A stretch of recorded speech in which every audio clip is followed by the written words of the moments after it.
some of our politics has in fact become gangsterized. I don't see anyone calling for self-restraint. I take your point. It doesn't work. If you just take the punches lying down and you never fight back, that doesn't work. But do you think this is going to work? I think we now have a scorched earth president who just sort of doesn't care. I first noticed that the left didn't want to debate, but I'm finding that the right really doesn't either. I don't mean to make light of it, but essentially you could say that Candace and Tucker have gone trans on us. They have transitioned into something completely different. I don't know a country in the world that has a stronger claim to title, Israel is checking all the boxes. What I find is that if you say this, which seems to me very straightforwardly convincing, you make no headway. What does that tell you? That tells you that they want to be in that pit. There's another agenda going on. Relax. This is not an ad. I just wanted to let you know that you can watch this video without any advertising at all. No interruptions, no pop-ups, nothing. Just go to triggerpod.co.uk or click the link below and join thousands of our supporters who watch all our interviews with exclusive bonus content ad-free. Dinesh D'Souza, welcome to TRIGGERnometry. Thank you. Great to be here. It's great to have you. The question we really want to ask you is what the hell is going on in America? That's going to be a fascinating conversation. I mean, you know, New York, your financial hub looks like it's about to elect someone who's very far left. Equally, on the other side of the political spectrum, you know, things are moving in a far rightward direction. It looks like from the outside. You might disagree. We'll talk about that. But before we get into all of that, tell us about you. How are you here? What's been your journey through life? I was born in Bombay, India. My dad was an engineer. I grew up in a middle-class family, speaking English, by the way, at home. And I came to the United States in 1978 as a Rotary Youth Exchange student. I lived in Arizona, kind of on the Mexican border for a year with 4 different families. I went to the 12th grade of high school. So I came to America at an impressionable time. And then a year later, I got into Dartmouth. So I went to an Ivy League school in New Hampshire. And then I became a kind of young Reaganite. I came to Washington in the last part of the Reagan administration. I worked in the White House with people like Pat Buchanan, Peggy Noonan, people like that. And then I've spent about 20 years subsequent to that in conservative think tanks, the American Enterprise Institute, about a decade, and then the Hoover Institution at Stanford, about a decade. And then in that period, mostly I wrote books. I was also kind of a Charlie Kirk of a younger generation. I spoke on campuses, hundreds of them, all through the 90s and the 2000s, obviously at a safer time in America, and where you never had to worry about that kind of thing. And then I started making documentary films about a decade ago. Kind of wandered into that almost accidentally, but discovered that our culture is moving in that direction. And so although I keep up with the books and I still do some speaking, I'm also now a filmmaker who never went to film school. But it is a way to reach more people that would not be in a line at Barnes & Noble to have your book signed. So for that reason, I think it's a powerful vehicle for expressing ideas. Well, so it sounds a little bit like you were an outsider who's now become part of the country. You've moved here, you're an American. But I think people who've come from other countries like me, and Francis to a lesser extent in Britain, they always have a slightly better perspective on how things evolve over time because they know that a different world exists. So what have you observed in America over your lifetime here? What do you see as kind of the pattern and how we've ended up to where we ended up? I moved almost naturally into the Reaganite conservative orbit because I was exposed to conservative ideas at Dartmouth. I kind of fell in with a young gang of rebel right-wingers. And I realized they're talking about stuff, you know, they have answers to things I didn't even know were questions. They were discussing Burke and Hayek and Solzhenitsyn. And I'm like, who are these people? And why are they important? So I plunged myself into these ideas, Burke, and I realized, you know, it's not that I'm becoming a conservative. I already am. This is kind of an intelligent articulation of things I've already believed. And so it, as I say, was a kind of a natural fit. Also, Reagan conservatism was very cosmopolitan. It emphasized the universality of American principles. So there was no awkwardness for me. And in a way, I would say I grew into it. Remember, I came to America by myself. A lot of people move with their families. Most Indians in this country, for example, their families moved in the 60s and they were either born here or they moved, and not to mention that they typically move into Indian neighborhoods like in New Jersey. And so they remain in a kind of Indian subculture. This is not my experience at all. I came alone. I lived in places where, when I was at Dartmouth, I was hard pressed to see an Indian like for 6 months. There were very few on the campus, a lot more now. So I think the big shift is from the Reagan conservatism to Trump and MAGA. And of course, that occurred over the speed bump of the Bushes. The Bush experience dislocated American conservatism, and it was sort of reborn in a bit of a new tone.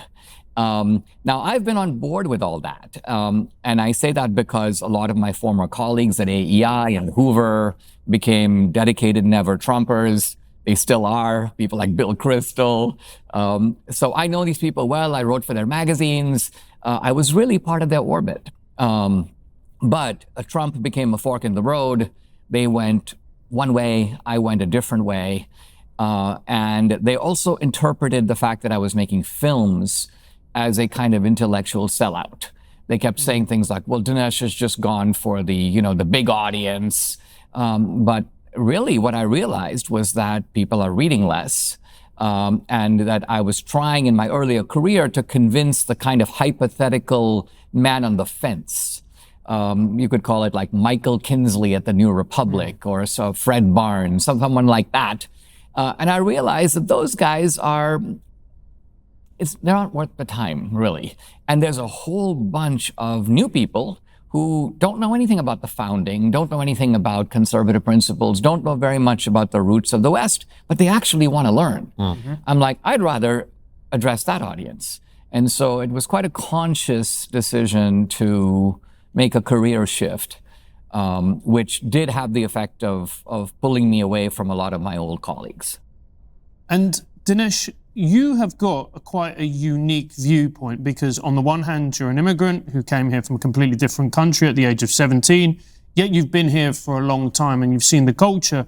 But what you get is the benefit of both insider and outsider. Are we far more politically polarized than previous generations, or is something that's always existed and it's just come to the surface more because of social media? No, I think that there is an important shift. In the Reagan years, I would say that my view of America was that it's sort of like a debate between two clubs. You have the Republican club, sort of like the Rotary, and then you have the Democratic club, kind of like the Kiwanis club. And each club puts forward its ideas to the American people, and they decide we'd rather go here, we'd rather go there. We'd rather have equality of opportunity, or we'd rather have equality of outcome. So I had a more benign view of the political system. Not only that, I would say that the key difference is that in the Reagan days, the assumption was that we, as Americans, had pretty much of a shared goal. We disagree on the means. So if you were to ask Americans, like, do you think America should be strong? Yes. Do you think America should be prosperous? Do you think America is an example to the world? Yes. Do you think our American founding principles are good? Do you think that people would have a better life if they follow the 10 Commandments? You could go on like this. By and large, you'd expect people to go, well, yeah. Now, you might disagree if you are prosperous and you have a big pie. How should you carve the pie? But those are debates about the means. I think the difference now, and part of the reason there's a bitter edge to our politics, is that our goals are not the same. And not only that, not only not the same, it's not just that we want to go to Maine and they want to go to Chicago. It's that what we consider up, they consider down. What we consider, good, they consider evil. And so you have a case where it's a little difficult to know how to negotiate these differences because they're differences about ends, not about means. It's a really fascinating point. And do you think part of it is social media, but also part of it as well is economic inequality? If you have a group of people who feel for whatever reason they're never going to be able to own anything or be part of that society, does it not make that portion of society more prone to political polarization and extremism? Yes. I think that there is an economic dimension to this, and then there is a sort of cultural, moral, and spiritual dimension. Both are extremely important. The economic part cuts more to the right. By that I mean you've got a whole generation now of young people, and they believe, and I think with some legitimacy, that the system has betrayed them. The system has lied to them. The system does not have their priorities at heart. The system is an insider system devised by elites for their own benefit. And a lot of the rage, and I would say even some of the bigotry that comes out of young people is a reaction to their parents, their pastors, their professors, the CDC lying to them, the National Institutes of Health, the FBI. You know, when you find one conspiracy after another kind of coming true, you then become a sucker for conspiracy theories, however implausible. And so that's one phenomenon. I think there's an economic basis to that. The cultural and moral basis, I think, is just as important, which is to say that we have a deep cleavage between, you could call it the ethic of identity and authenticity, versus the idea of an external moral code, by which you could use the Ten Commandments as a substitute for that, the idea of social stability, social order. So these two things are now at loggerheads. And a lot of our culture war comes out of that. And I would also say as well, and Konstantin and I talk about this all the time when we're here, and look, we love America. It's got so many things going for it. It's a beautiful place, etc. But the people here, I would argue, are conspiratorial by nature. And I'm not talking about the left or the right. I'm talking about everybody. Everybody, when you sit down with them, after a while, they go, yeah, but you know who's really in charge? Right. Yeah. Well, the thing about it and they've is, all got different answers to Yeah. that question, by the way, but everyone has the question. Yeah. right, and I think the reason for that. I mean, I'm more conspiratorial than I used to be, and by that I mean, you know, I took it as a matter of faith that John F. Kennedy was shot by a guy from a mound with a shady background, and there was a commission that looked into it. And while all the details may not be known, you know, we know who did it. But now I'm not so sure. In other words, I'm open to the fact that, you know, there was probably a lot more going on. Watergate, which again, I had a fairly straightforward view of. I now have more complex suspicions about it. But these suspicions are actually grounded in a deeper knowledge of how the system actually works. I mean, I worked in the White House. I thought I actually understood America's government. But if you fast forward, just my own experience, to 2013, 5 weeks after I make this controversial film on Obama, and I admit I exasperated him because I went inside of his world. I went to Kenya. I went to his family homestead in a small village called Kogelo. I had a conversation with his grandmother, and she said, you know, that if you want to interview me, you have to bring me a goat. So in the film, you see me dragging a very unwilling goat to the Obama homestead. I found his brother in a slum in Nairobi. So I annoyed him. But nevertheless, just weeks after this film is a massive success in theaters, like the FBI is banging on my door, you know, and they had apparently gone through my bank accounts. They realized that I had given $20,000 to a college friend of mine, just out of friendship, who was running for office. They found that violated the campaign finance laws, and so they prosecuted me as a felon. And so I'm sitting across in a conference table, kind of like this one, with top lawyers of the Southern District of New York. And I'm realizing from this conversation that for this offense, which I did exceed the campaign finance law, but I didn't benefit out of it, first-time offense, benign motive, if these guys could have locked me up for 10 years for doing that, they would have. So that's a very sobering realization, because you suddenly realize, my old idea that these people are political opponents or I'm a dissident. No, the way they look at it, I'm an enemy, and their job is to take me out. And if they can do it, they will do it. And of course, my case was so early on that I thought, okay, this is a one-off. Obama's a vindictive narcissist. I'm a naive immigrant. I should have known there's a big target on my back.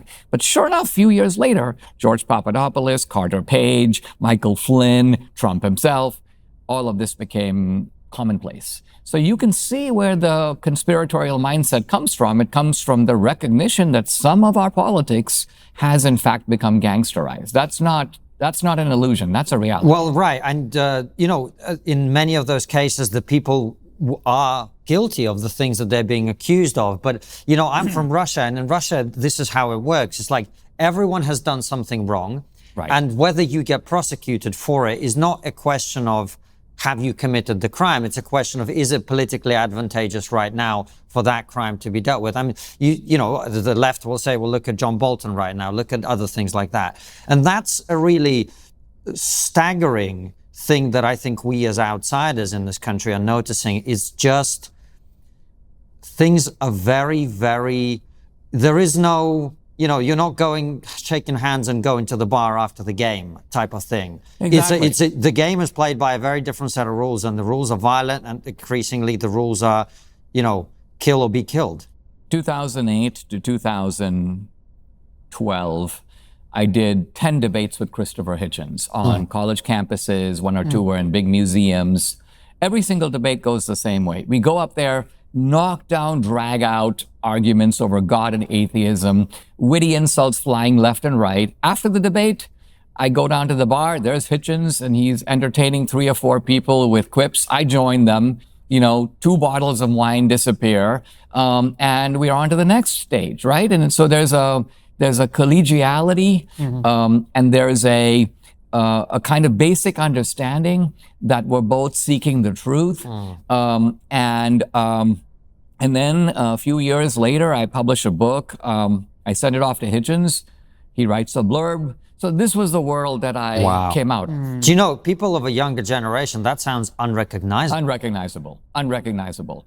And Hitchens is Hitchens, right? He'll write a blurb that has a double entendre. It's very witty, But nevertheless, there's a kind of underlying. If you want to read something that's wrong, this is the best version of that you're going to get. Exactly. Or Dinesh is the most intelligent advocate of a position that is inherently indefensible. Something like that. But that's changed. That's gone. That's gone. And I think the dilemma of the Trump conservative is the following, and that is that for a whole generation, conservatives and Republicans have by and large been the party of the nice guys. They've been the party of, if you do it to us, we won't do it to you. Why? Because we're better than you. So we stand on principle. And so if you use the state to prosecute us, when we come into power, we won't use the state to prosecute you. If you try to stack the court and take its 9 members to 12 so you get an immediate majority, when we come in, we won't do the same thing. So the left, I think, took the lesson from that. These are the most wonderful type of opponents to have, because we can go scorched earth on them, and they are, on principle, unwilling to do the same. So this is what distinguishes the Trumpster from the Reaganite. The Reaganite has that position of, quote, principle. And that's why you see people like Adam Kinzinger and John Bolton and even Bill Kristol. They are right that in the old mode of thinking, the conservative would abstain. Mike Pence comes out of that tradition, and others. But I think that the MAGA sensibility is, we don't have any alternative but to pay you back in your own coin, because that is our only form of true deterrence. We don't want to censor your free speech, but the truth of it is, if you shut us down, we are going to teach you what it feels like to be silenced. And then you're going to be less likely to do that the next time you're in power, which obviously will happen at some point. We get asked a lot which VPN we actually trust. The answer is always CyberGhost VPN. It's one of the most respected VPNs in the world, with 38 million users and over 20,000 5-star reviews on Trustpilot, which honestly is pretty rare. Check it out now at cyberghostvpn.com/triggernometry. CyberGhost encrypts your internet traffic so your provider, your job, school, or anyone on public Wi-Fi can't see what you're doing. It reroutes your connection through secure servers in 100 countries, hides your IP address, and keeps no logs at all, so no one will be able to track your online activity. It also unlocks regional content from 40 streaming platforms like Netflix, Amazon Prime, and Disney+, and it works on up to 7 devices at once: phone, laptops, tablets, even your smart TV, so you can even share with family and friends. We rely on it when we're traveling for the show because it's simple, fast, and it just works. The best part is you can get on it for about $2 a month with 4 months for free, 45-day money-back guarantee, and 24/7 support. That's protection of your browsing data, plus access to all blocked content on the internet for only $2 a month, totally risk-free. Click the link in the description to grab the offer, or go to cyberghostvpn.com/triggernometry. Well, forgetting the morality of that approach, because that's something we can definitely debate, do you actually think this is an effective strategy? You say it's deterrence. I don't see deterrence at the moment. What I see is mutual radicalization. It's like, we told you Trump was a fascist. Well, look at him behaving in a fascist way. So when we come in, we have to shut these guys down even harder, because otherwise both sides will say, we're losing America.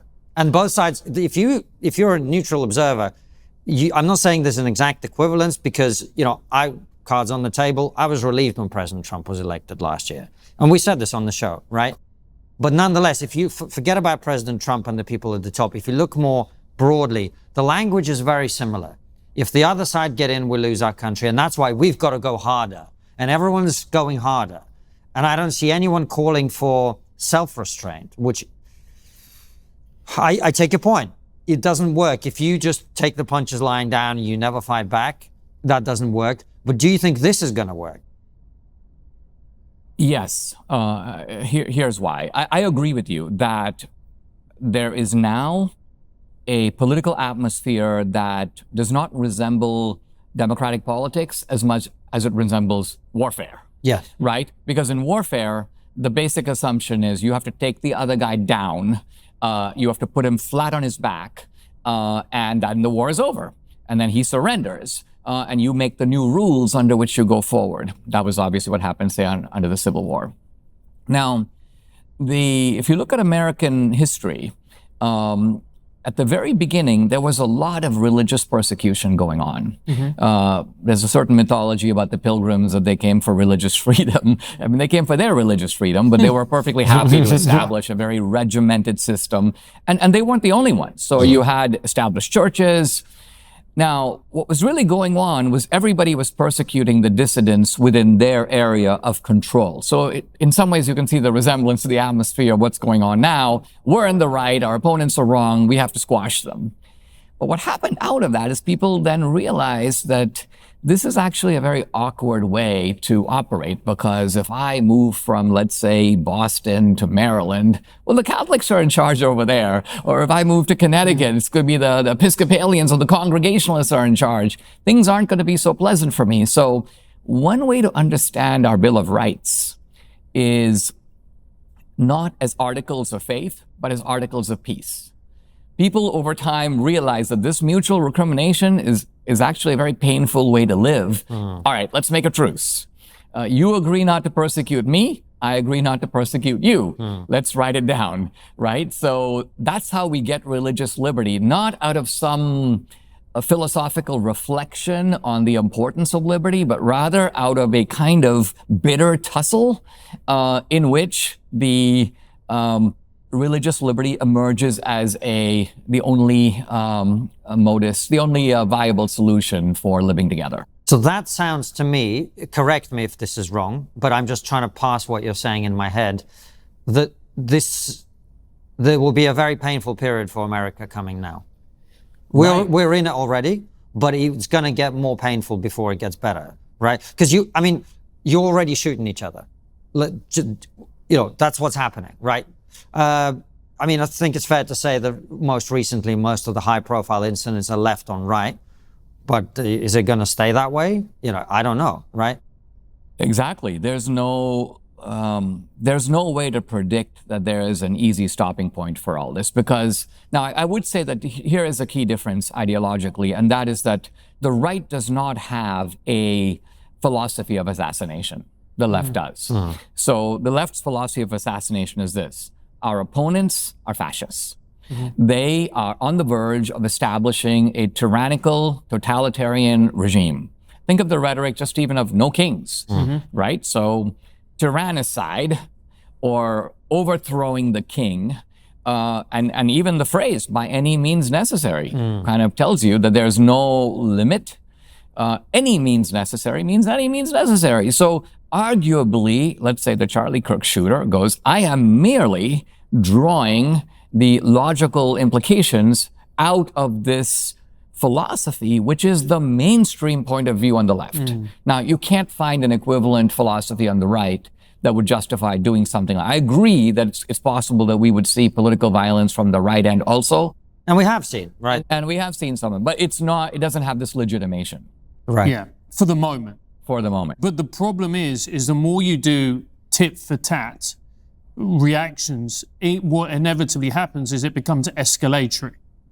And then before you know it, there's going to be political assassinations on both sides. Yeah, now in fairness, I think that the mainstream MAGA and conservative position in America now is not tit for tat. In other words, it's not the Democrats have, pallets of bricks to throw at cars and citizens. So let's go get our own pallets and bricks. Let's find our own George Soros. But the view of the right is if you have these pernicious actions and even pernicious lies in some cases pernicious schemes to frame people, it's really important to punish that, hold it accountable. And so, for example, Bill Barr went before Congress.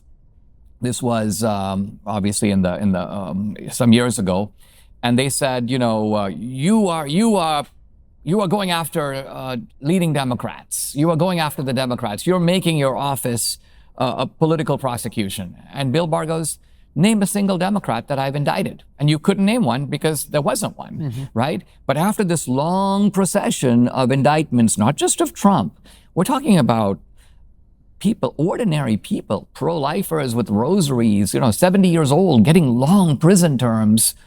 The right has been a little radicalized, and you can see why. Because you're going after ordinary citizens. You're not just going after people, and even going after me. I mean, I have the means to fight back. I have a top defense attorney. I spent $500,000 defending myself. But some January 6th guy who walked in the Capitol for 10 minutes because he was carried by the crowd, this guy's life is completely ruined to this date, even after a pardon. Yeah. So who's gonna pay for all that? I'm very, I feel keenly the desire to have maximum accountability here. Not necessarily recrimination, but to the degree that there's abuse of power, the abusers need to be locked up.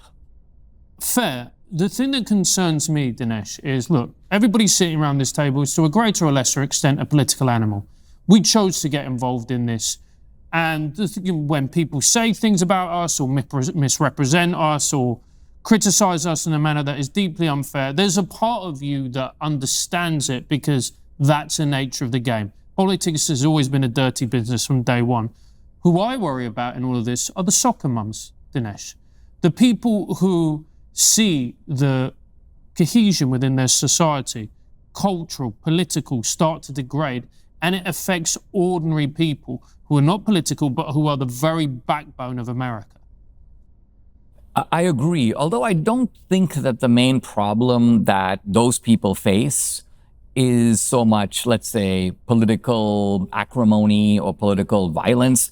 I think it is the actual economic and cultural dislocation of the society. So in other words, sound policies, good ideas, getting economic growth churning again, getting an educational system that actually teaches you stuff. I mean, to me, going to Dartmouth was such a transformative experience. You know, it was tennis courts as far as the eye can see. It was libraries with like coffee and donuts open all night. It was old books. You know, it was. So to me, it was an opening of the mind that I've never forgotten. And I'm one of the few people who got a liberal arts education and made a career completely based on that. Most Dartmouth guys, you know, they read Plato and they read Dante and then they go to work on Wall Street and they don't read a book or they read very little. Since Dartmouth is more of a way station to a job as a lawyer or as a banker, but for me, I've tried to retain that sense of wonder that I had as a teenager when I set foot on the Dartmouth campus, and yet I look at it now and I'm like, that experience that I had, I don't think is available anymore. No, it's not. It's really a tragedy. And a lot of kids are opting out because they know they're not going to get it. So as someone who broke perhaps with your former colleagues and became a big supporter of President Trump, how do you assess the first year of his presidency? You mean this new term? Yes. Yeah. So Trump 2 is quite different than Trump 1. And in fact reflects exactly the shift that we've been talking about. Trump 1 was basically the real estate guy comes to Washington. He essentially says, I am the new CEO of America, and I'm going to get things to really work in a way that they haven't before because politicians have been running the show. And he goes, I need some people to do what I want. So generals are reputed to be people who take orders. Tell them what to do, they get it done. Okay, here's John Kelly, he's my chief of staff, he'll get it done. Trump realizes soon enough that all the kind of affable political appointees who have come up through the system are extremely self-serving and treacherous. And they recognize that there are huge cultural prizes to be had by turning on Trump and stabbing him in the back and leaking to the media. And so Trump suddenly realizes that his first term, I mean, it's remarkable that he got some good things done in that term because essentially he was sort of like Caesar surrounded by Cassiuses and Brutuses all around. But I think he figured that out. He realized that not only is there a very powerful cultural left and democratic establishment against him, but there's a whole Republican establishment that would not be unhappy to see his carcass dragged out of the Roman Senate, to continue with the Caesar analogy. So what happened is Trump weathered the storm of all the 90 plus charges and the attempts to lock him up and the 2 assassination attempts. And then I think he realized, all right, well, I am now in a completely different situation. If you've seen Mel Gibson's movie, The Patriot, you know, in the beginning of it, Mel Gibson is like a normal guy. He's a farmer. He doesn't really want to get involved. He's mainly concerned with his crops. But once you're subjected to a certain level of humiliation and abuse and degradation, you're like, that's it. That's Trump. So I think we now have a scorched earth president who just sort of doesn't care. And as a result, you're seeing an aggression that you never saw in the first term. But I would argue it is a justified aggression. I mean, on a personal level, I completely understand how Trump is that way. That is the normal way to be. There was that moment at Charlie Kirk's funeral. I was right up there with my wife in the front, and, you know, Erica Kirk made this sort of marvelous profession of, you know, of agape, Christian love. I forgive the man who killed my husband. That is a sort of a beautiful expression on the individual level, but Trump comes right back, and you could tell he had been wrestling with that because he then blurts out, well, I don't wish my enemies, you know, the best. I wish them the worst. That's the more natural response. And I think that reflects, call it, you know, Old Testament morality, if you want to call it that, versus, you know, the Erica Kirk approach. So how's Trump doing? Well, I mean, to me, the tariffs are rocky waters. I'm unsure about them. As a lifelong free market guy, I have all kinds of anxiety about them. I do recognize that our old trade policies have caused a lot of problems, and have caused a lot of problems for a particular large group of working class people in this country. And I do think something needs to be done to address that group. Many other groups, including my group, has benefited enormously from globalization, from free trade, from the policies of the last 30 years. But I've seen other people whose lives are very dislocated, whole communities wiped out. Trump knows that. So I do commend him for trying to do something about it. And what he's trying to do is really turn a lot of economic wisdom on its head. Will it work? I don't know. A lot of other things that Trump is doing, I think, are fabulous. And so in general, I'm very happy with Trump. I would give him an A- so far, and he's only just getting started. And it's also as well, I think part of the reason that he wants to move the manufacturing base to the United States is because a lot of the blue collar guys and girls who voted for him, that was the core of the voter base. But I also think he's very aware of the rising danger of China.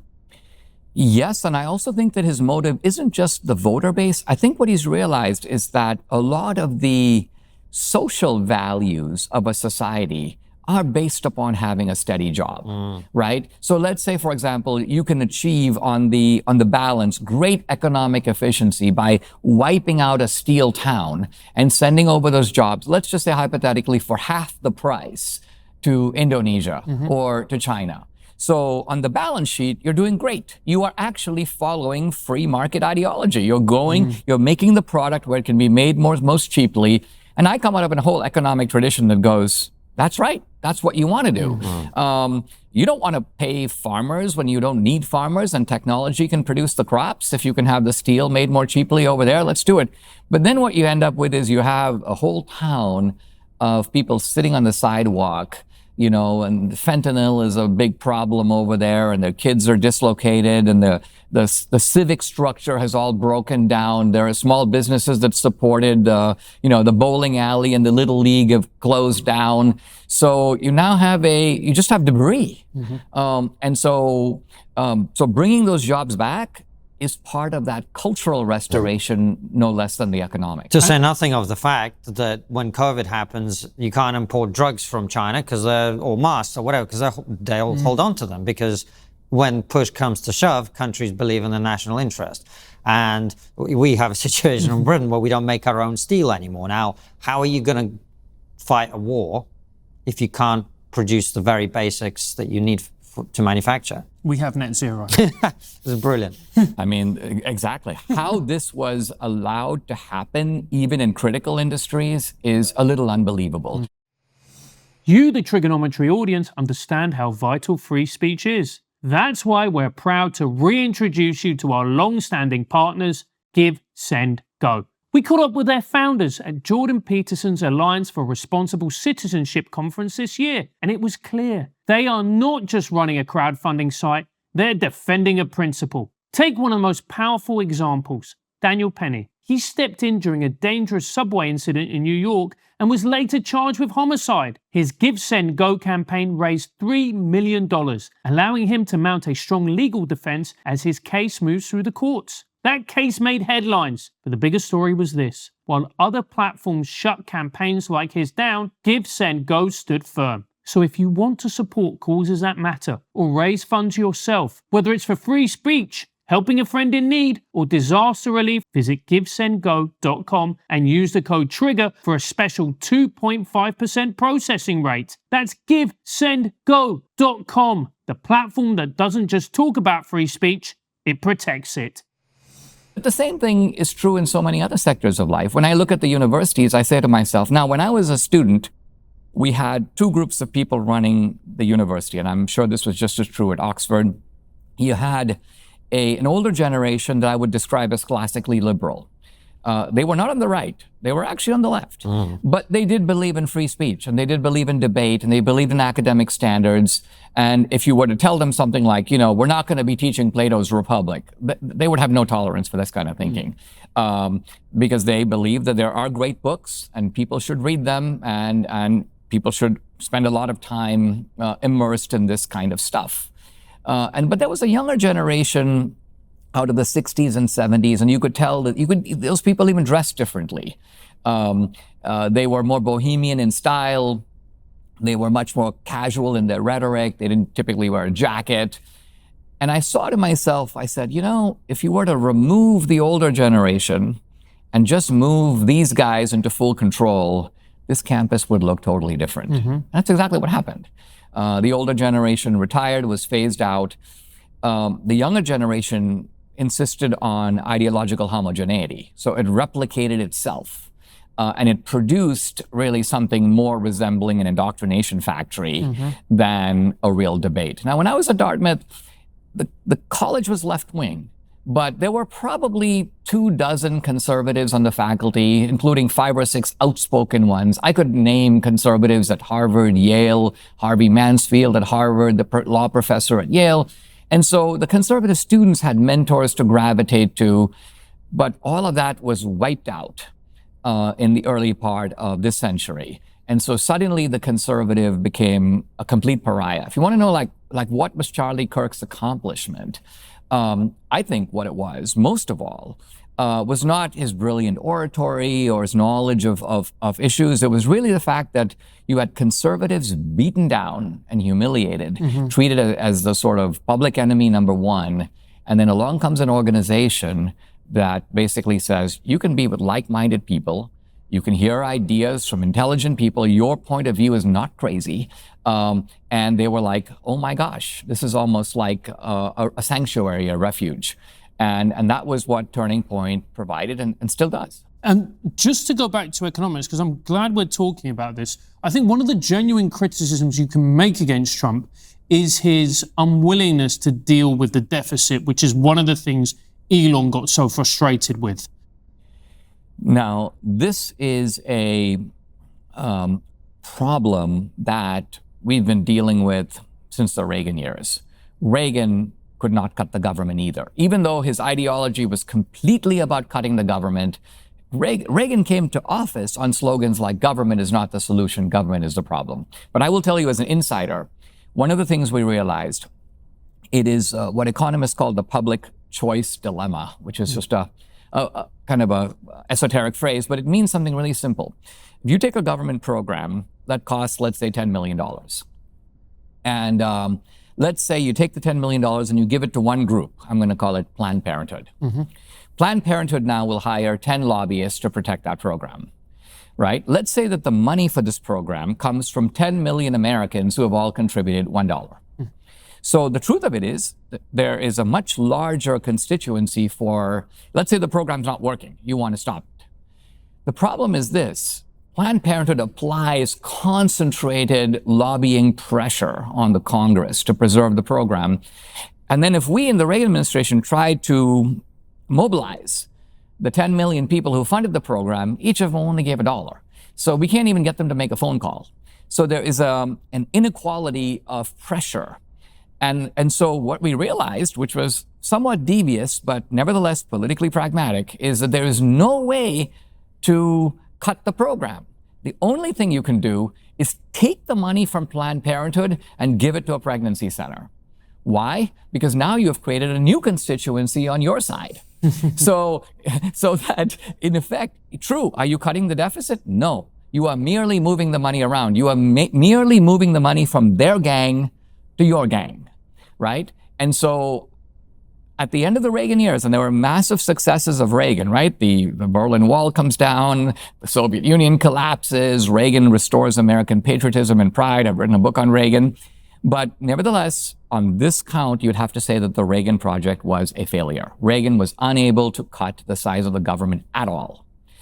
Trump comes in, I think, and he knows this dynamic. He recognizes intuitively that what you have is a structure of democratic government where you have these imploring constituencies. They have unfortunately become habituated to getting benefits.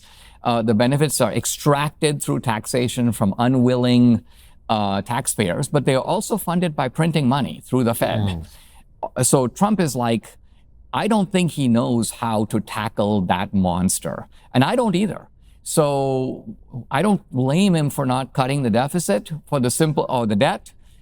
His only solution, which would be my solution as well, is listen, if you can make the economy, instead of growing at 2 or 3%, grow at 5 or 6%, that will actually make a serious dent in the problem. So I think Trump is betting, look, I would rather put my energy in lubricating the economy. I'm going to get, the United States has giant deposits of natural gas. We are on, the world is on a technological frontier. If we can open up those kinds of things, it changes the rules of the game. And so I think Trump is betting correct, rather than essentially saying, look, the two big spending items in the government are entitlements, Social Security and Medicare. Mm-hmm. Republicans, at least in the past, have discovered that going after those two things is really a good way of getting booted right out of power. Mm. Well, Dinesh, you mentioned Charlie Kirk a number of times, and it was obviously, it was a horrific moment for this country and for America. But actually, just globally, I thought it was just a horrific moment for the world. And seeing that happen to a father of two young children, simply being killed because of his political views, that was absolutely shocking. And because of how shocking it was, there was a naive part of me that thought that this might be a reset opportunity for everybody. And I thought maybe the left will go, oh no, we can't, there are some Nazis and they have to be called out, but we can't call center-right people Nazis. We can't throw around labels like fascist, because I've said it on this show a number of times. We said it on Joe Rogan yesterday. If you keep calling someone, if I thought the Nazis were here to invade, I'd pick up a rifle and go to the front line. So when you call someone a Nazi, you are literally putting a target on their back. And I also thought it might be a moment in which the right might reconnect around its core values and core ideas and go, we need to get together and challenge all of this. Well, what's happened is the exact opposite. The left is doubling down on all this stuff. And on the right, you now have these very fringe voices who are saying, a foreign country assassinated Charlie Kirk, and making up stuff about planes that left before the assassination that proved that all of this crazy stuff. You've been quite outspoken about all of that. Talk to us about this whole thing. Yeah, I think that, look how strange it is. You had a militarization around Antifa, which became publicly evident over the George Floyd riots. That's the Antifa element. There's the BLM element, which has somewhat subsided. But what has taken its place is these violent trans rings. I'm not talking about people who are trans. I'm talking about people who think that the society is out to get them. And so they go to training camps and they talk about doing martial arts or shooting people or fighting with weapons. Now, again, I don't think there's a lot of reasoning to be done with those people. If you look at the Portland rioters, if you look at these Antifa militants, and if you look at these trans terrorists, it's really important to sort of get to the bottom of it, excavate exactly what happened. So there was some reports after Charlie Kirk's assassination that there was prior knowledge of what was going to happen, that there were people in chats talking about, hey, something really big is going to happen. Not just big happen, it's going to happen to Charlie Kirk tomorrow at so-and-so location. Well, I mean, this would suggest, if not a conspiracy, at least prior knowledge. People who knew that he was going to be shot. Just when the FBI, the authorities are sort of moving to crack down on all this, along from the right comes Candace Owens with this sort of idea that, hey, let's take a look at these photos. I see a pipe. I wonder if a Mossad agent might have crawled through the pipe. I mean, stuff that is just absolutely crazy. Now, again, if she were to produce some substantial evidence, a single reliable fact that, let's just say, contravenes the government's theory, and she says it couldn't have been that because take a look at this. But the investigative style, although I admit it's from a certain point of view, it's like irresistible to watch, because it's like listening to a well-trained philosopher who has completely lost his mind and is now in an asylum and is giving you crazy discourse, but it's crazy discourse that is, that is embedded with witticisms and all kinds of, and you're like, you can't turn away from it from a certain point. Candace is actually quite magnetic in the way she presents information, and she has a style, it's an intellectual striptease, because she never puts her cards out and goes, here's what I got. She goes, okay, well, I got something. Let me show you something. More to come tomorrow and more to come the day after that. It's a little deranged, but it is, there's something magnetic about it, right? But look at the political effect and how pernicious it is. It's taking attention away from the actual, not just the bad guy, but these ideological bad actors that are embedded in our society. And it's basically telling everybody, look over here, it's the Jews, or it's Israel, or it's Mossad. Now, you'd have to ask yourself, well, why would someone do that, right? Or to look more broadly, to take the phenomenon now, go beyond Candace and take the larger phenomenon. You've got a strange but pernicious alliance between the cultural left in the West and radical Islam. I actually wrote about this in a book that I published around 2006. It was called The Enemy at Home. I was reacting to Samuel Huntington's idea that there's a clash of civilizations between us, the West, and them, meaning the House of Islam. And my argument was, not exactly. There's a division inside the West, and there's also a division inside of Islam. And I said, not only that, but the cultural left is going to become strange bedfellows with the radical Muslims. This seems fantastic because the two groups have utterly different end goals, and they cannot inhabit each other's world. And not only that, but if they were in full control, they would come to blows. But they are united against a common enemy. And who is the common enemy? Well, it's the Jews and Israel on the one hand, and it's America and the principles of the West on the other. So it would seem natural, unavoidable, that Jews and Christians, America and Israel should come closer together in recognition of this obvious, nefarious alliance. Let's call it, my film, The Dragon's Pride. This is like the devil's platoons. All right, well, the good people need to come together. So I can understand why the left is doing what it does, because it is an ideological war against the Jews and Israel, no less than against Christians and the West.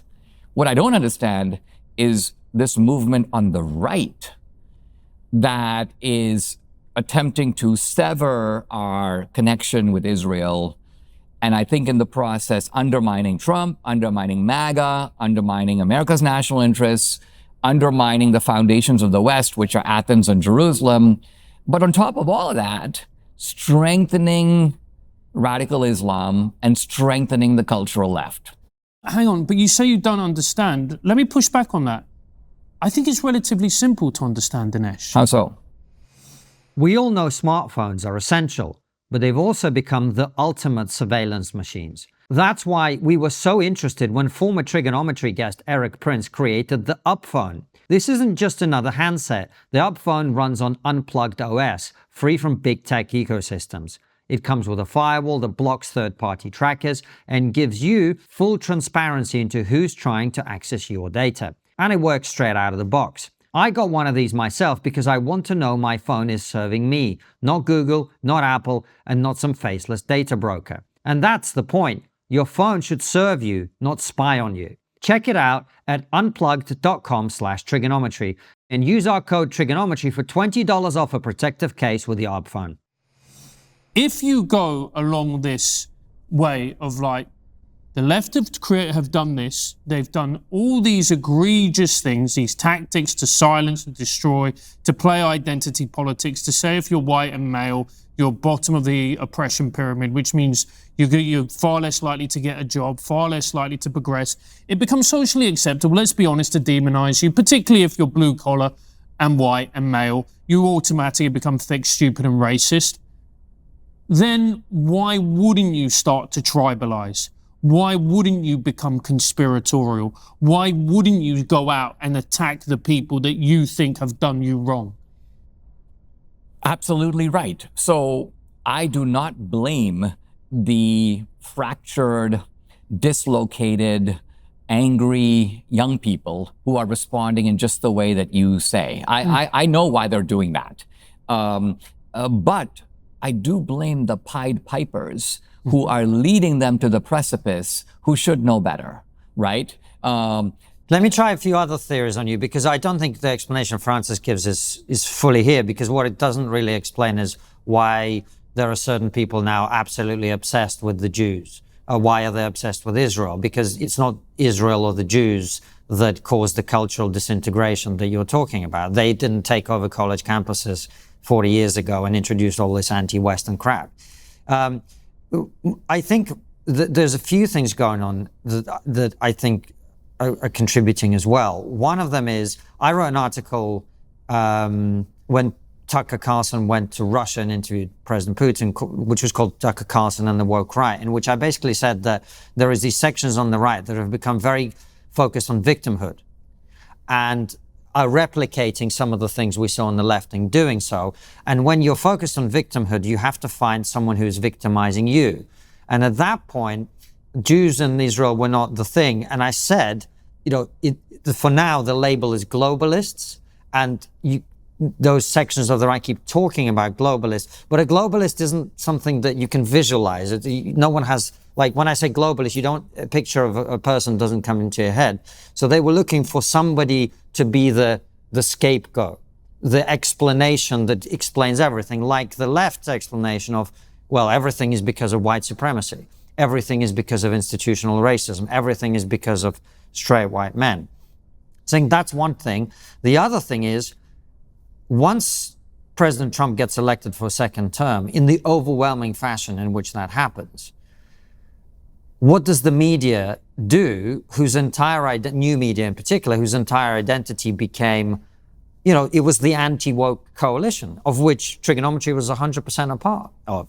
But once that collapses, we don't really talk about wokeness very much anymore on the show, because it's kind of, I think it's overstating the case to say it's over, but it's not the live issue right now, right? We don't talk about trans issues, which we used to talk about, because it's not the live issue right now.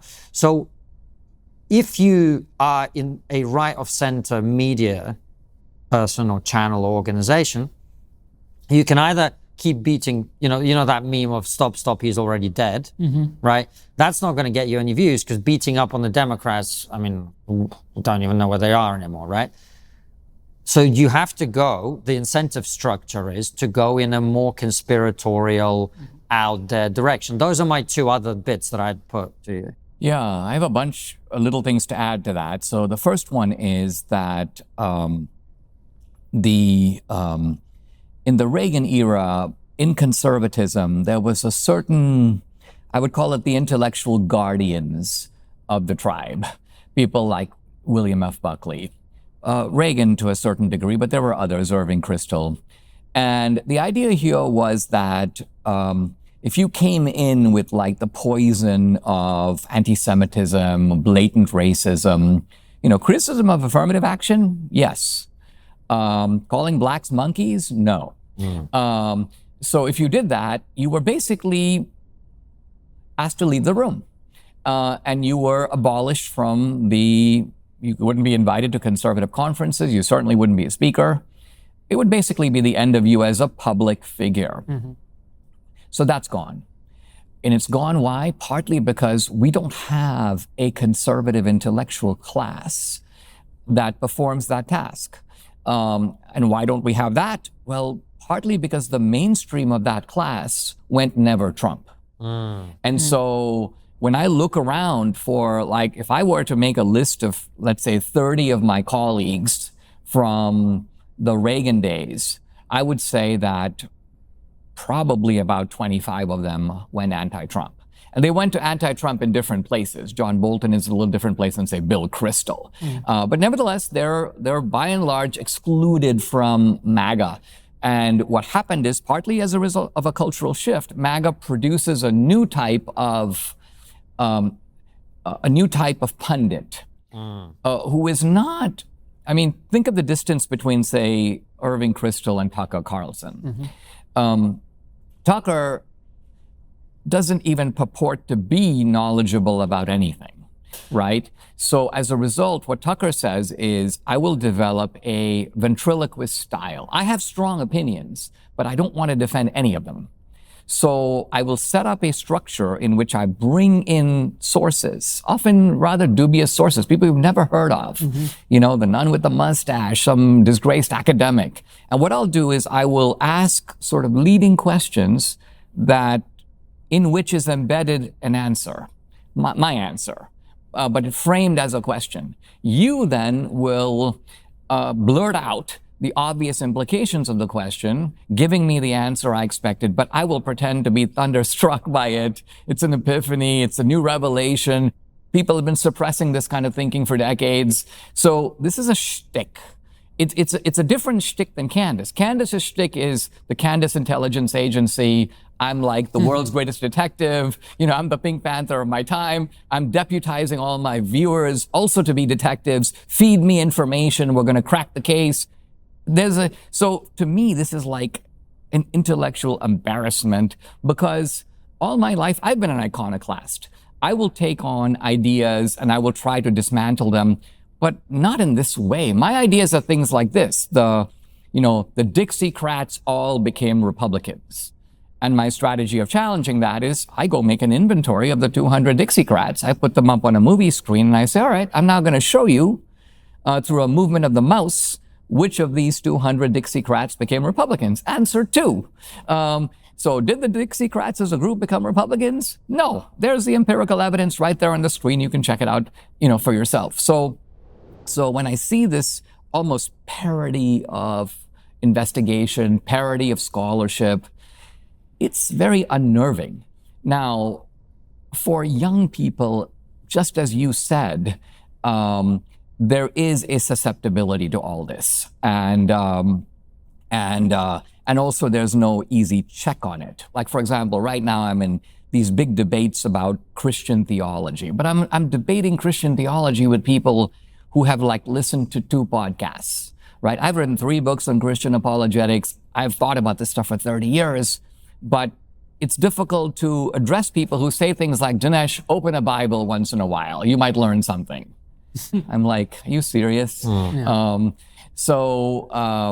But our culture has had that leveling effect. This guy who's watched 2 podcasts is on an even playing field with me. Now, this would not have been the case in the Reagan years because that guy would not be speaking at a conference at AEI. So there was a filtering structure that is now gone. And look, there are good things about that. Well, that's right. Yeah. I was going to say that.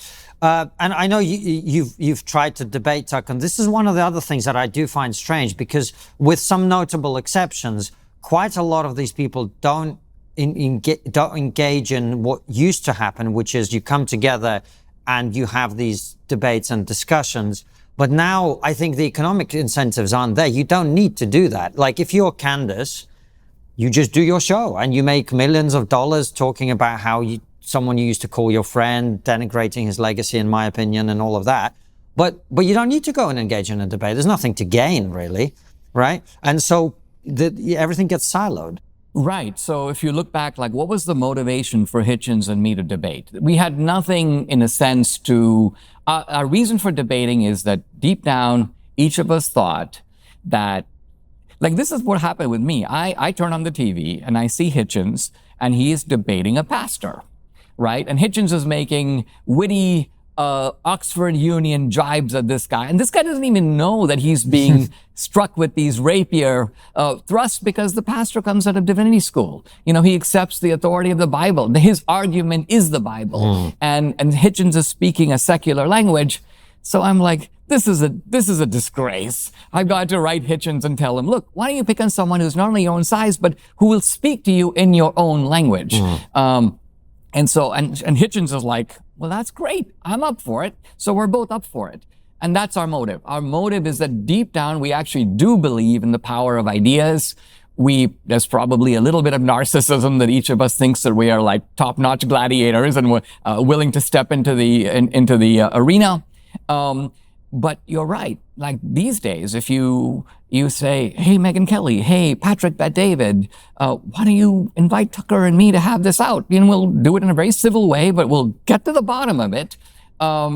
Even they become very skittish because everybody, it seems to me at least, is being strategic about how they approach all of this. In other words, what's in it for me? How am I going to be positioned to be, as opposed to saying, hey, this would be great. Wouldn't people love to sort of eavesdrop in on all this? And now it can be done so easily online. So even though the opportunities are much greater, the actual debate, as you know, I first noticed that the left didn't want to debate, but I'm finding that the right really doesn't either.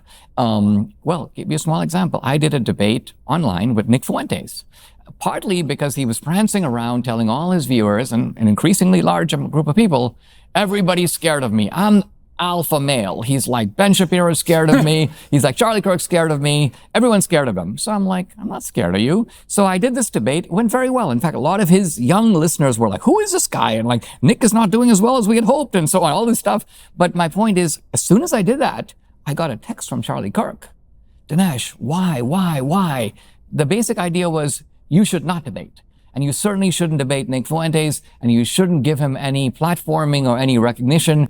So again, Charlie was approaching it strategically, like I'm the head of an organization, a youth organization. I don't want Nick Fuentes to be sort of poaching on so this is the prevailing mentality among the new punditocracy. And it's also what I find incredibly frustrating, Dinesh, as someone who comes from the left. I see part of the problem of the left was a cowardice, if I'm being brutally honest. That people on the left saw these radicals start to propagate these, quite frankly, nonsensical, ridiculously toxic ideas, which would alienate huge swathes of the population, yet people were so scared of them and were so terrified of being exiled from the group that they didn't challenge them. And now, I see people on the right doing the exact same thing. I'm not going to name names, but we all know who these people are. And we're just going, right, so if that doesn't happen, then the exact same thing is going to happen as what happened to the left. Absolutely correct. Tucker and Candace jumped into this arena with such a splash that all the conservative pundits were like, I don't want to take that on because Candace is extremely vindictive. Tucker has a huge following. This will immediately put me on the wrong side with a lot of my own followers. I might lose followers. And as soon as I stepped into this arena, I basically started getting messages to that effect. Well, Dinesh, you make movies for the mainstream of the right of center audience. You realize there are a lot of young people who might start hating you or start calling you names, which by the way has happened, but it's just foreign to my own mentality. I don't even think like that. Even when I make films, I never say, I do make films by saying, is this a pressing topic? Is this an interesting path to go down? But I'm very supply side. I say to myself, when I came up with the idea of my film on Obama, for example, the prevailing view was that Obama was a civil rights guy, kind of the modern reincarnation of Martin Luther King. I come along and I go, no, I think Obama, his spirit, not his birthplace or anything, but his spirit is third world. It's anti-colonial. It comes out of the hot winds of anti-colonialism in Kenya. He has his own autobiography, Dreams from My Father. It's all in there. And so I go, I'm going to make a film about how Obama's real ideology is a third world anti-colonialism. Now, as soon as I said that, people were like, Dinesh, are you insane? Are you going to make a movie on a topic so obscure as anti-colonialism? Nobody even knows what that is. Not only that, they think it's good because America was a colony of the British. So people tried to deter me on the grounds that this movie is not going to succeed. I paid no attention to it. I make the movie.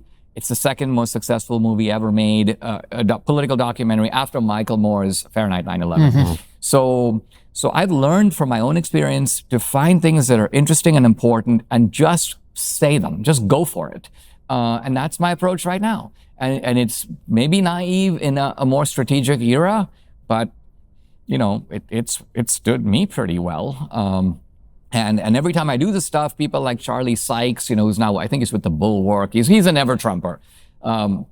And he'll be like, "This is a career-ending move by Dinesh." And I'm like, my career's been ending since 1992. Yeah. So I just don't worry about it. Because when you were looking at the podcast charts, I think it was Konstantin who pointed it out to me, like number 1 and number 2 on the conservative podcast charts is Tucker and it's Candace. And that is a pretty damning indictment on conservative political thought, isn't it? Well, what it shows, I think, is that the type of people who listen to podcasts and the type of people, for example, you find on X, are drawn to this kind of it's a certain type of political porn, isn't it? I mean, it's Candace puts out a salacious, incendiary allegation. It doesn't hold up, and over time it becomes obvious that it's stupid. But she then replaces it with another one. And it's a never-ending playing of these kind of nude cards, so to speak, on the table. And apparently there's a virtually endless fascination for them because it's a new card. It's like, it's not, okay, we've played the Brigitte Macron card, now we're on to the Who Killed Charlie Kirk card, and tomorrow it'll be something else. Now, when people said to me, "Well, Dinesh, but didn't you speak at Brexit? Like, didn't you and Tucker tour Australia last year?" Which is, we did. I say to myself, look, my admiration for Candace and Tucker was developed on a completely different basis. Candace had stepped forward as like a young black woman taking on affirmative action, taking on DEI, basically speaking to young blacks about leaving the plantation, to use, her own rhetoric. And I'm like, that's fantastic. That needs to be done. She's very good at it. Very good at it. And no one else is doing it. And she's the perfect messenger. And so my admiration for Candace was based on that. Tucker, he was really good in COVID. He was really good on Fox, his very memorable and kind of witty monologues. He showed a lot of bravery, I think, in the way he handled the break with Fox. But what's happened is that, it's I don't mean to make light of it, but essentially you could say that Candace and Tucker have gone trans on us. They have transitioned into something completely different. And now we're being asked to sign off on them, even though it's not the same Candace, it's not the same Tucker. And I'm like, okay, I'm not going to get on this bandwagon. I admired you for other reasons, but you apparently have become a different person. One of the other things that's happened, Dinesh, and this isn't just specific to the two people you're talking about, but more generally, is you can no longer disagree with people's arguments of behavior without being accused of being a hater or having some personal animus towards them. For example, when I wrote that article about Tucker Carlson and Woke Right, I made very specific points about ideology and worldview. I never made any personal comments about him or anything like that. I was on his Fox show a number of times. And I thought, during the summer of BLM, he was the funniest comedian on TV. He was brilliant. But the difference now, to me, it feels like, is if I say Dinesh D'Souza is, I respect him for his work on this, but I don't agree with that, I'm a Dinesh D'Souza hater, and I have to be called out. And this is no way to discuss ideas. This is another game. It is. I mean, I play by the old rules. So what happened was Tucker had posed a question to Ted Cruz, namely, are the Jews of today the descendants of the Jews of the Bible? Interesting question. The film, by the way, tackles some of this. But I decided I'm going to do a one-on-one with Netanyahu. And since Tucker specifically mentioned, like, Netanyahu's Jews, I'm like, all right, I'm going to put it to Netanyahu. Perfectly legitimate thing to do. Netanyahu does an elegant sort of dunk on Tucker. And I'm about to post a clip on social media of Netanyahu's comment. So I think, as a courtesy, I'm going to send it to Tucker because I don't want him to feel like ambushed. It's his question. I'm putting it to the Israeli prime minister. I texted Tucker. Tucker sends me back an extremely annoyed text, basically accusing me of suggesting he's an anti-Semite. I go, Tucker, I never said you're an anti-Semite. I'm very careful about making that kind of allegation. To me, an anti-Semite is somebody who holds the Jews and only the Jews to a standard that they won't apply to anyone else. And if you do that consistently and systematically, then your motives are rightly suspect. But I didn't even say any of this. This is more the criterion spelled out in the film. But I just said, I'm not doing that, Tucker. And then he sends me some genetic study showing that the Jews of today are only 67% connected to the Jews of the Bible. And again, I'm thinking, first of all, would you do this with any other group? I mean, would you consider, for example, saying that blacks don't really come from Africa because let's do a genetic test on Whitney Houston, see what a percentage of black is and non-black? I mean, if you did it with any other group, there would be immediate outrage. And Tucker knows this. I mean, again, we're not talking about some goofball on social media. We're talking about a smart guy who's been around. I've known Tucker for probably 25 years. So this is a savvy guy. He does know what he's doing. And this is a little bit of why I hold him to a higher standard, is because I think he does know better. So, but he becomes very annoyed because I challenge this mode of sort of, you could call it genetic verification.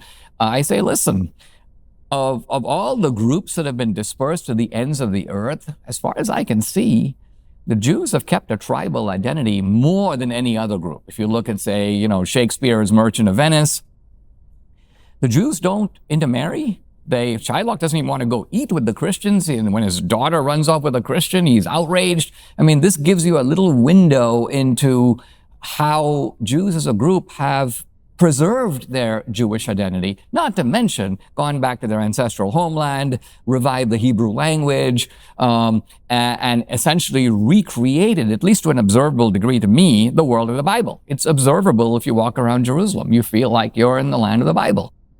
And then I also, of course, became very interested in the biblical archaeology and all of that goes with it. But sort of Tucker and I have this break that, again, would normally be settled by saying, all right, well, look, this is a very interesting discussion. As far as I know, it's never happened. Let's do it on my show. But maybe, as you say, Tucker is like, why would I want to have an informed critic on my show?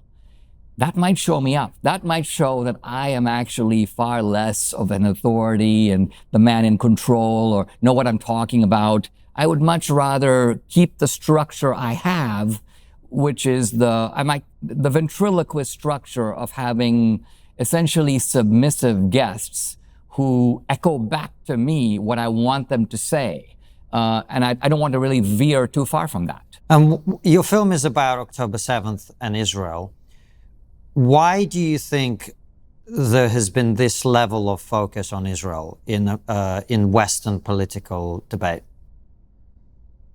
I think for young people, the young people already think, or at least a lot of them do, that this group of insiders or elites has its own racket going.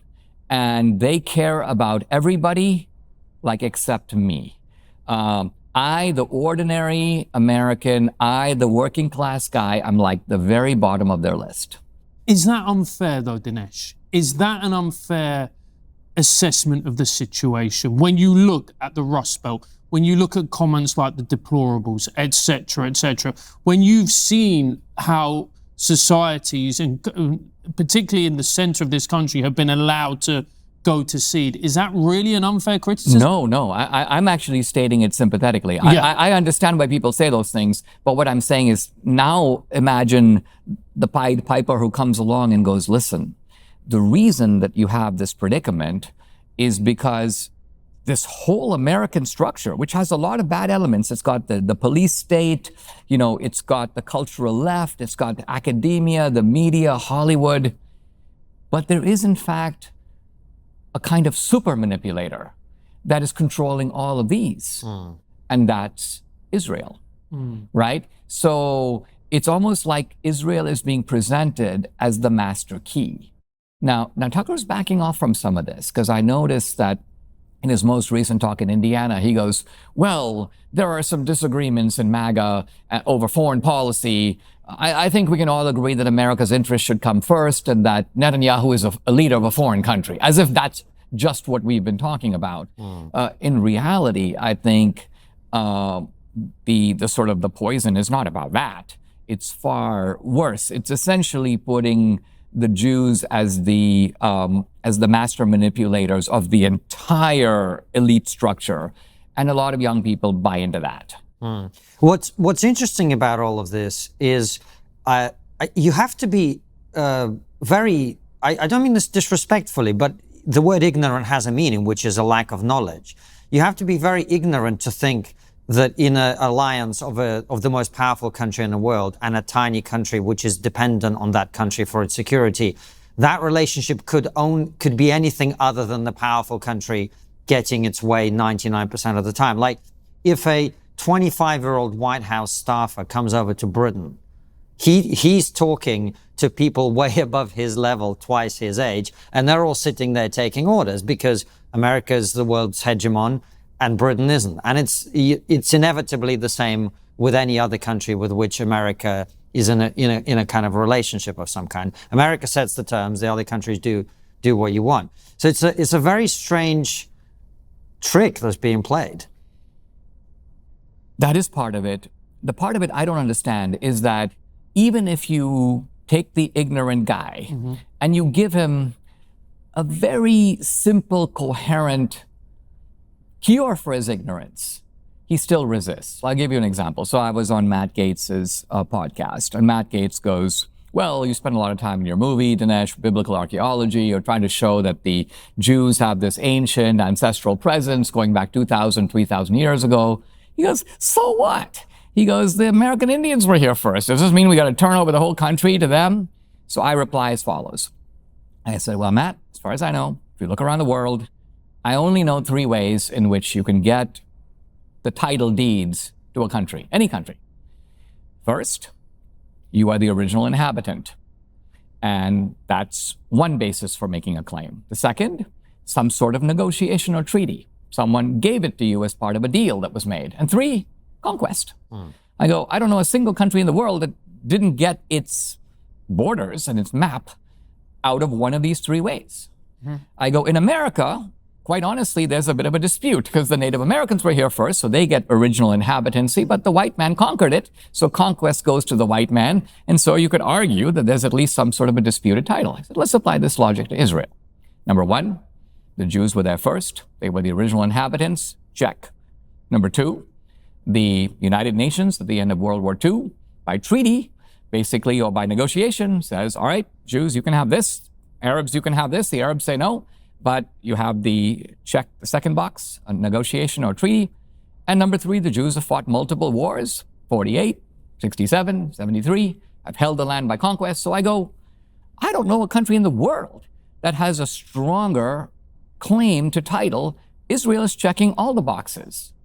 Now, again, if someone is ignorant, they could go, well, that makes sense to me, or I can think of a 4th box, or I can, but what I find is that if you say this, which seems to me very straightforwardly convincing, you make no headway. The person who is ignorant doubles down, and then they will start saying things like, who paid you $7,000, right? And so what does that tell you? That tells you that they want to be in that pit. There's another agenda going on. Yeah, there's another agenda going on. They are emotionally committed to that ignorant position. They dig in. And what's been very interesting to me is with the ceasefire, which Trump and lots of other countries negotiated, but Trump was at the forefront of it, particularly when it comes to the public element of it, and the return of the hostages, which is a fantastic achievement. We can all agree on that. But the fact that all of these people who seem to be banging the drum day in, day out, demanding a ceasefire in Gaza, which I think we're all sympathetic to, nobody wants to see the loss of innocent life. And you go, but you did not celebrate this in any shape or form. That betrays something very fundamental about your outlook. That's an exact continuation of the point I'm making, that they will state an objection. We're concerned about the civilian losses of life. That stops, they go dead silent. Not only that, but Hamas now begins to drag people out in the open, break your legs by hammering your legs with a stone or shooting someone in the street. And remember, these are Palestinians. These are the very people that these groups on the left and on the right have professed to be motivated by. Anna Kasparian is like, whenever she goes on, on Piers Morgan, she's like inconsolable. She can't stop herself out of, professed concern for civilian life.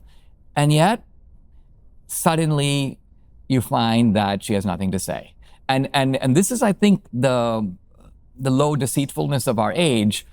It's not that people say, you know what, I was wrong, or I'm relieved there's a ceasefire, or I made an error in this news article, I'm going to admit it.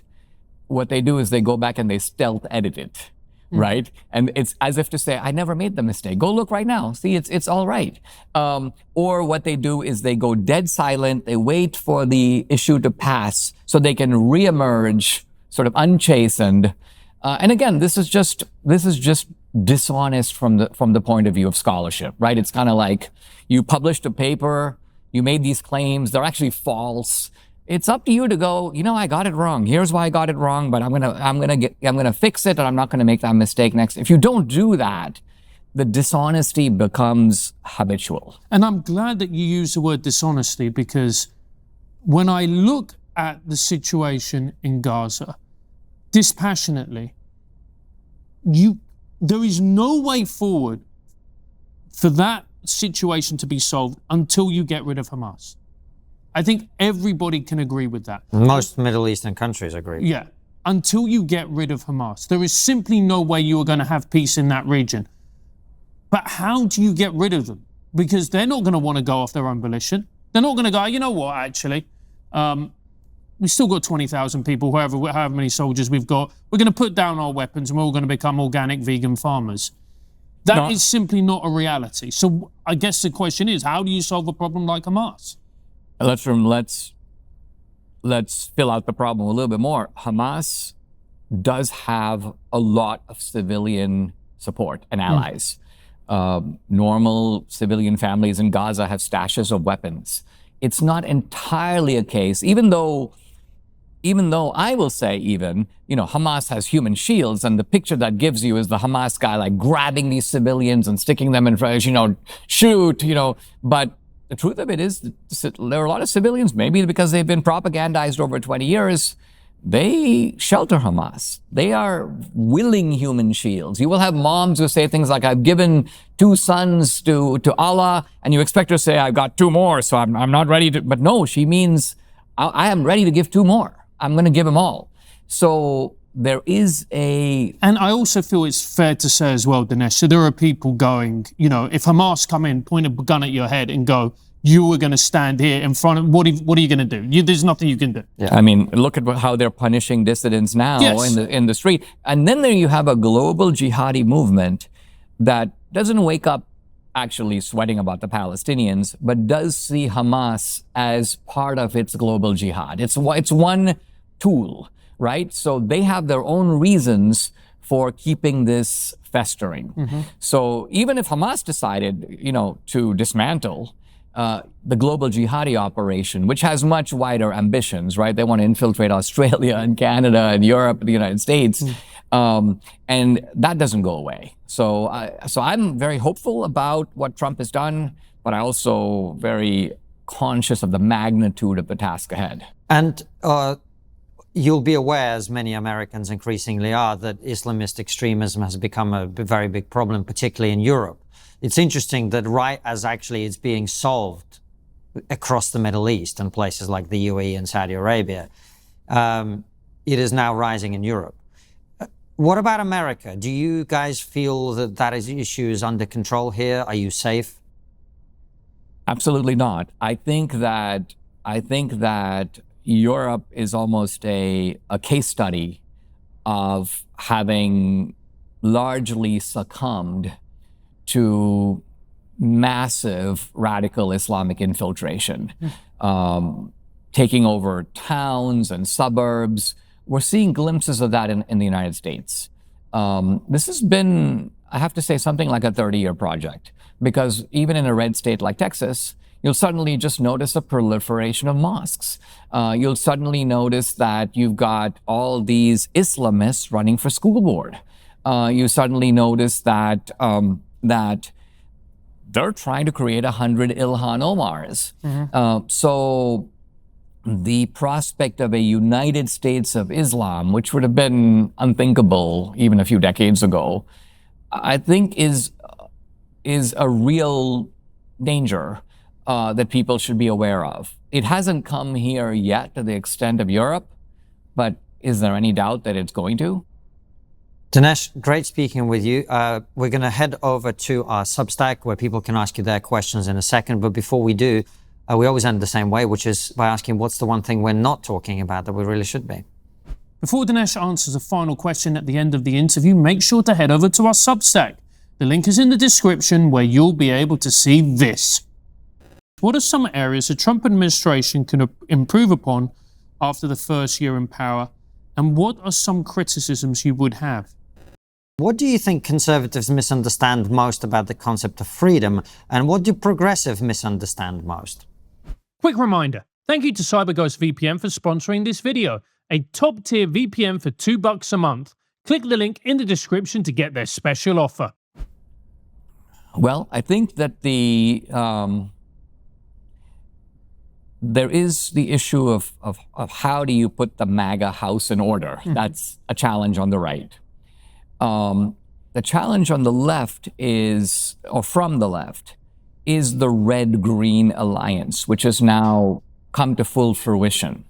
Mamdani is sort of a walking embodiment of it, because he embodies both sides of it. There's a leftist side of him, which views all these different groups as constituencies. I got the blacks over here, the Latinos over there, the feminists are over here, and then I've got the radical Muslims over here. So on the one hand, he is a traditional kind of leftist, but on the other hand, he does bring in the Islamic element. Now, the important thing to realize is that if Sharia ever comes to America, it will not look like bin Laden or the Taliban, any more than if communism ever came to America, it would have a Stalin trench coat or, or a toothbrush mustache. These things will come here in American accents.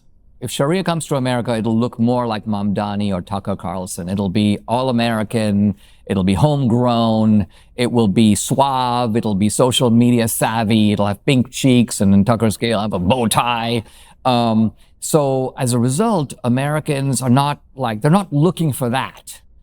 It's almost like the thieves are showing up at your house, but they don't look like traditional burglars. They aren't in masks. They've actually come to the front door. They want to be let in. They're like, wait, is this where the dinner party is taking place? And you're like, there may be some misunderstanding. Oh no, can we just come in?